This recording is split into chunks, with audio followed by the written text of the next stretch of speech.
అన్నా మిమ్మల్ని ఒక మాట అంటలేను, నేనేమి అన్నా, నేనేం అన్నా మిమ్మల్ని. మీరు వేసే మీరు వేసే అధ్యక్ష, భారతదేశంలో పాలించినటువంటి ప్రధానమంత్రులు ఇన్ని సంవత్సరాల్లో 50 లక్షల కోట్ల అప్పు చేస్తే 10 సంవత్సరాల్లో మోడీ గారు 130 లక్షల అప్పు వచ్చింది అధ్యక్ష. మరి దీనికి మా శంకరన్న గారు ఏ సమాధానం చెప్తారు? మీరు బీసీల గురించి మాట్లాడమంటే మోడీ గురించి మాట్లాడుతున్నారు. 70 ఏళ్ళు పాలించిన వాళ్ళు 50 లక్షల కోట్ల అప్పు చేస్తే 10 ఏళ్లలో 130 లక్షల కోట్ల అప్పు చేస్తే భారతదేశానికి ఎక్కడ తాకట్టు పెట్టాలని చూస్తున్న మోడీ గారు. ఇలా మోడీ గారు బీసీ అని చెప్పుకుంటాడు. మా రాహుల్ గాంధీ గారు ఇలా భారత్ జోడో యాత్ర ద్వారా కులగణన చేస్తే భారతదేశంలో ప్రతి వ్యక్తి ప్రతి కుటుంబం ఎక్స్రే ఉంటుందని చెప్పి ఇలా భారతదేశంలో కనుక రాహుల్ గాంధీ గారు ప్రధాని అయితే ప్రతి రాష్ట్రంలో కులగణన జరిగేది అధ్యక్ష.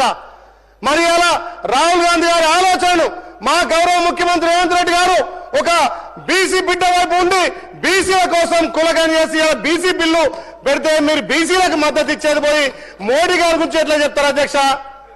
మీరు బీసీగా మాకు మద్దతు ఇయ్యరు అధ్యక్ష. గత 10 ఏళ్లలో బీసీలను అణగదొక్కిరు.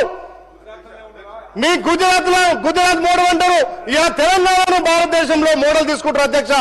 మా రాహుల్ గాంధీ గారి ఆలోచన మా గౌరవ ముఖ్యమంత్రి రేవంత్ రెడ్డి గారు ఇంప్లిమెంట్ చేసి ఇవాళ మా బీసీ మంత్రి పొన్నం ప్రభాకర్ గారు ప్రవేశపెట్టినటువంటి ఇవాళ బీసీ డిక్లరేషన్ మీద మీరు క్లారిటీ ఇచ్చి మీరు సహకరించాల్సిందిగా కోరుతున్నాం అధ్యక్ష.